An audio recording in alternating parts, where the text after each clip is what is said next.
Bonjour à vous, chers choisis de Jésus. Aujourd'hui, Jésus nous promet ses lumières.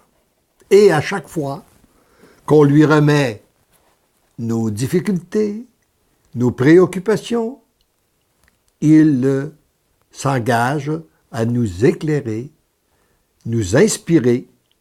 Il s'agit de lui faire confiance. Et ce message vient à la suite d'une demande que je lui avais adressée qui préparait le premier périple en Europe en 2001. Mon tout petit, comme toujours, ta prière est accueillie et présentée au Père. Vous n'avez pas à vous préoccuper de l'organisation. C'est clair, là? Vous n'avez pas à vous préoccuper de l'organisation. J'ai cette situation bien en main. Et là, il dit, je veux dire à la personne qui organise ceci. Petite abeille de ma ruche, tu me procures une très grande joie à travers ton grand dévouement, mais surtout à travers ton grand désir d'accomplir ma volonté.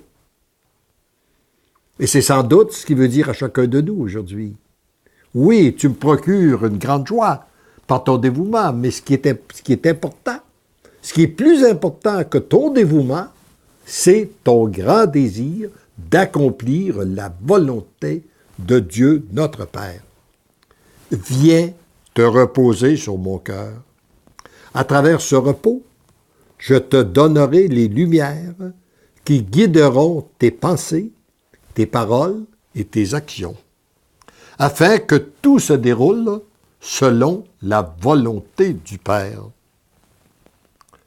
Puis là, en ce qui concerne les chanteurs ou toute autre décision à prendre, que ton cœur demeure toujours ouvert à accueillir la réponse, et je te guiderai.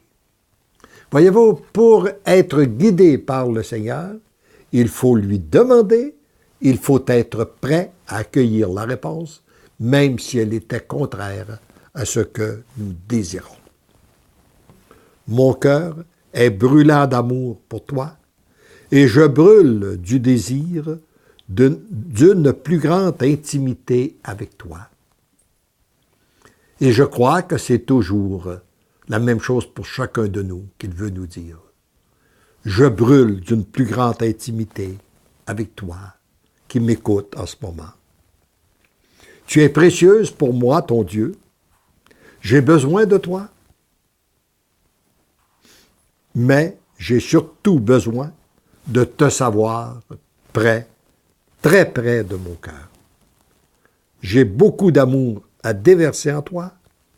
Laisse-toi combler. Si tu savais comme je t'aime. Oui, si nous savions l'amour de notre Dieu. Si nous savions comment il nous aime, peu importe nos erreurs, peu importe nos bêtises, peu importe ce que nous sommes, nous irions nous jeter dans ses bras. Et lui, dans très peu de temps, il nous transformerait. Et c'est une nouvelle vie. Et à ce moment-là, c'est une nouvelle vie qui commence pour nous. Heureux sommes-nous de découvrir cette belle voie de l'amour. Amen.